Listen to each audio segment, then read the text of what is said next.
TERA brings forth a new class. Esports bring in close to $150 million in North America. All that and more. I'm Zach Sharps, and this is Free to Play Weekly.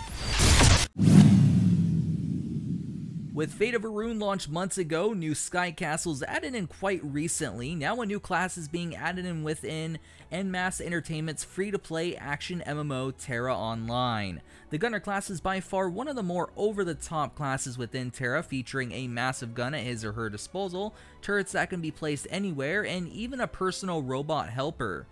Also, upon logging into TERA's 3-year anniversary, players will receive the Beep Boop Bot bundle for free, which includes a free mount, character slot, and a whole host of consumable items. Better act fast though, because this deal expires May 26th. Can never get enough MOBAs, right? Well, hopefully you said no to that, because Whitebox Interactive wants you to go play their Warhammer 40k Dark Nexus Arena title. Recently moving to the Unity 5 engine, those of you who got to play the game at a recent gaming convention will notice a visual overhaul to the game. Not to mention, since we last saw it, a lot more UI and mechanic tweaks have been implemented, and as for monetization, which is a really big issue within most MOBAs, all characters in this MOBA will be free to play immediately, and the game will more so focus on skins, HUDs, avatars, and other customization options, which leaves everything else unlockable via in-game currency. This is certainly a welcome change in pace in regards to MOBA monetization in general, and it'll be interesting to see how well a Warhammer 40k MOBA will do. Those of you anticipating Echo of Soul but are curious about the game's PvP got some good information thrown at you this week. Featured in the game's PvP spotlight is information regarding the fact the game contains two 15 vs 15 battlegrounds, one that offers a lane-based style and the other offering more of a capture point map system. Also included in the spotlight was arenas, guild wars, and duels. The arenas being simple 5v5 death matches, and guild wars allowing guilds to set themselves to hostile and engage any other hostile guild members in the open world, while also being able to square off in Valhalla, where two guilds will compete to kill an NPC boss. It really does seem as though whatever type of PvP you want to enjoy, Echo of Soul is trying to make sure you're covered, which is pretty good. In the already quite saturated free-to-play MOBA genre, we just got done talking about one not too long ago, comes a new contender itching for your playtime. Developed by Ironclad Games, Sins of a Dark Age is set to bring forth a mix of traditional MOBA elements, while also mixing in some single-player RPG elements as well.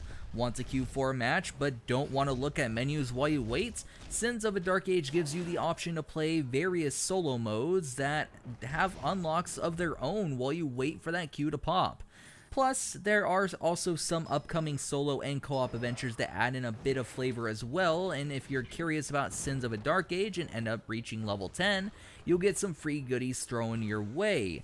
In the end, the game is downloadable through Steam, so what are you waiting for? Did you end up catching that Heroes of the Storm tournament called Hero of the Dorm that was live on ESPN2 not too long ago? Well, if you didn't, an esport actually made it on TV for once, which is quite interesting in and of itself.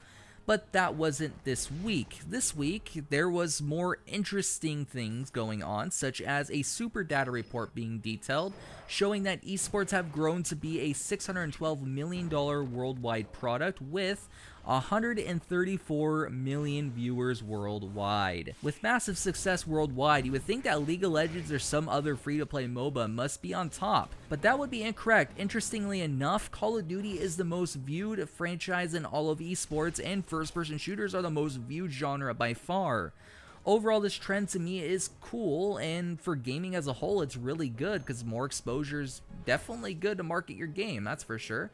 But I want to hear your guys' thoughts. It's time for the question of the week. Last week on the show, I asked whether or not size matters when it comes to content patches, or if frequency of updates matters most.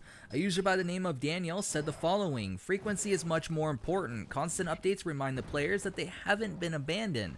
Also, in every MMO, there are players who rush through content in a day or two, so frequent updates are the best way to keep them in the game. Thanks for your response, and if you want your answer possibly featured in next week's episode, make sure to leave a comment down below. This week's question is, with esports rapidly growing worldwide, do you think they should be featured more on TV or stay dominating the internet space, and why? I'm very interested to see where you guys go with this discussion, especially after how engaged I was in the Hero of the Dorm tournament featured on ESPN.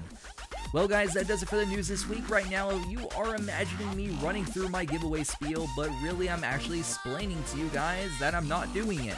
But you'll go to that page anyhow. Signing off until next week's Free to Play Weekly, I'm Zach Sharps, and I will catch you guys next time.